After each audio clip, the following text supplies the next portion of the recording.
Olá, meus amigos e minhas amigas. Dos diversos assuntos do vídeo de hoje, iniciamos falando sobre a difícil situação de Kharkiv nas últimas 48 horas. É que, nas últimas 2 noites, a cidade foi alvo de ataques pesados por parte da Rússia, com drones, mísseis balísticos e bombardeios direcionados. Se alguém ainda não sabe, é importante lembrar, Kharkiv é a segunda maior cidade da Ucrânia e tem sido alvo frequente desde o início do conflito. De acordo com o prefeito Iro Terekhov, os ataques atingiram um dos distritos mais antigos da cidade e danificaram 13 prédios, causando um incêndio enorme na área industrial que se espalhou por quase 4.000 metros quadrados. As equipes de emergência trabalharam durante a madrugada para conter o fogo. A Força Aérea Ucraniana disse que só na última noite foram lançados 131 drones pela Rússia.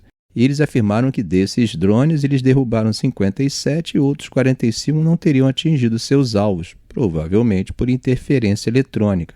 Mas mesmo assim o estrago foi grande. Zelensky falou que na última semana a Rússia disparou mais de 1.000 drones contra a Ucrânia e pediu uma resposta mais firme dos Estados Unidos e de outros aliados. E enquanto isso, Moscou acusa Kiev de ataques contra as suas instalações de energia.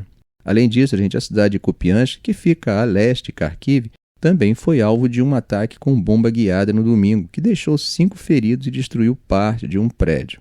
Só para quem não lembra, Kupiansk é uma área que a Ucrânia reconquistou ainda no primeiro ano da guerra, mas que agora está sob nova pressão russa. Bom, agora mudando para a linha de frente, apesar de diversas alegações de avanço, eu vou relatar aqui apenas a que já tenha sido comprovada ou pelo outro lado ou por imagens geolocalizadas. E, nesse sentido, nós temos movimentações acontecendo principalmente ao redor de Pokrovsk. Essas movimentações aconteceram ontem e anteontem, dia 29 e 30 de março. Imagens geolocalizadas publicadas ontem acabam mostrando que os russos avançaram no nordeste de Shevchenko, que fica ao sudeste de Pokrovsk. E anteontem, sábado, essas mesmas forças avançaram também na área oeste de Uspenivka, que é outra região localizada ao sudoeste de Pokrovsk.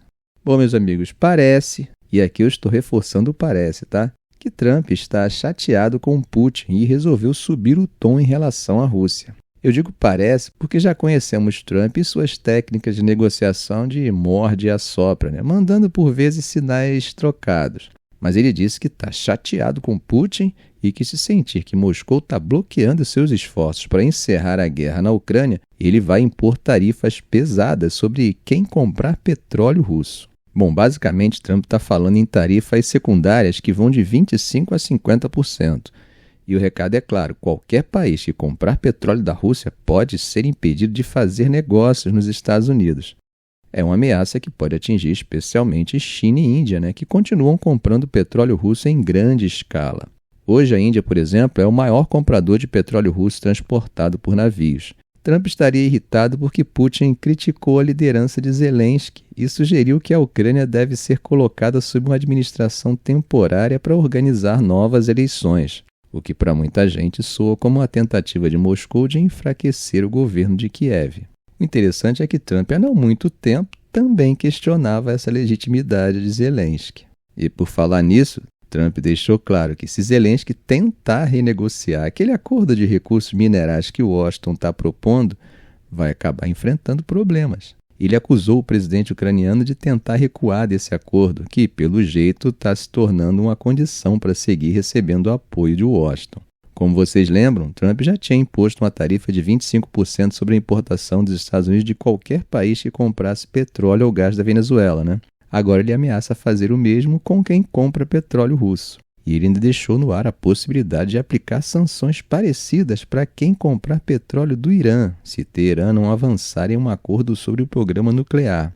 Está cada vez mais difícil para os players do mercado terem algum tipo de previsibilidade com esses discursos verborrágicos das tarifas de Trump. Por falar em Irã, a situação está ficando tensa, mas vamos conversar lá na frente sobre isso. Bom, gente, estamos vivendo certas situações no mundo de hoje que acabam nos lembrando um passado distante e, ao menos sob o ponto de vista da literalidade explícita, parecia que estava superado. Isso porque o que está acontecendo em Wisconsin está chamando muita atenção e gerando bastante polêmica. Tudo por causa de uma eleição para a Suprema Corte Estadual, que acontece amanhã e que já quebrou recorde de gastos para esse tipo de disputa. Mais de 81 milhões de dólares. A parte interessante é que Elon Musk entrou pesado nessa corrida, Ontem, domingo, ele distribuiu cheques de $1 milhão para 2 eleitores no meio de um evento em Green Bay, com um público de umas 2.000 pessoas. Ele justificou dizendo que estava tentando mobilizar a base conservadora para apoiar Brad Schimmel, o favorito dos republicanos nessa disputa. Musk falou que o resultado dessa eleição é fundamental para a agenda de Trump e até para o que ele chamou de futuro da civilização.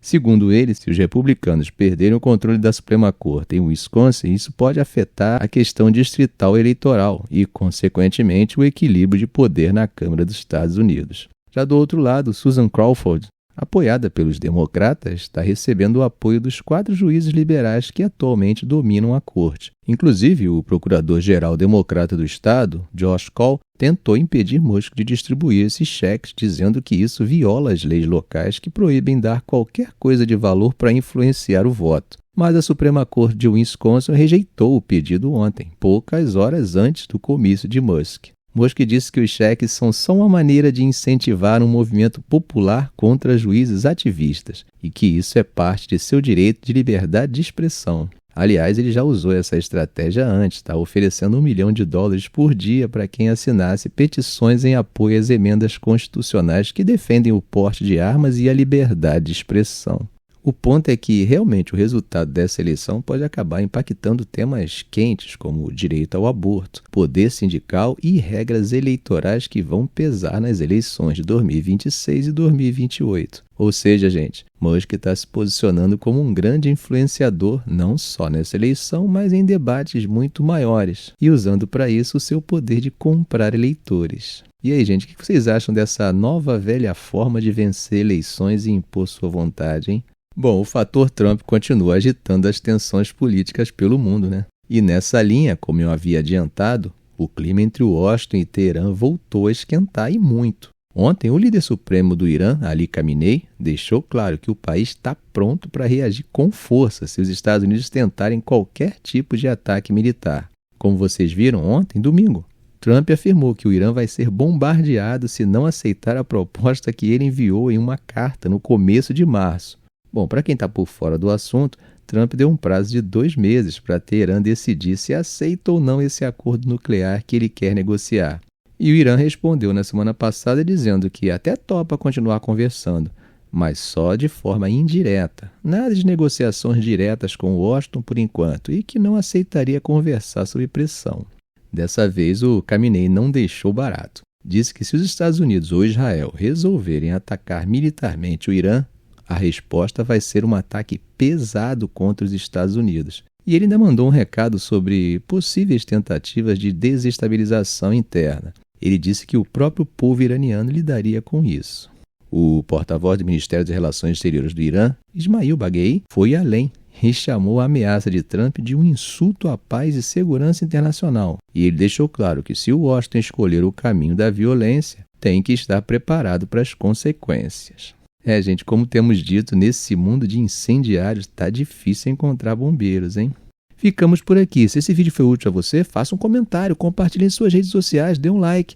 E é claro, se ainda não for inscrito, inscreva-se no canal e ative o sininho para não perder os próximos vídeos. Ok, gente? Um grande abraço do professor Arão Alves.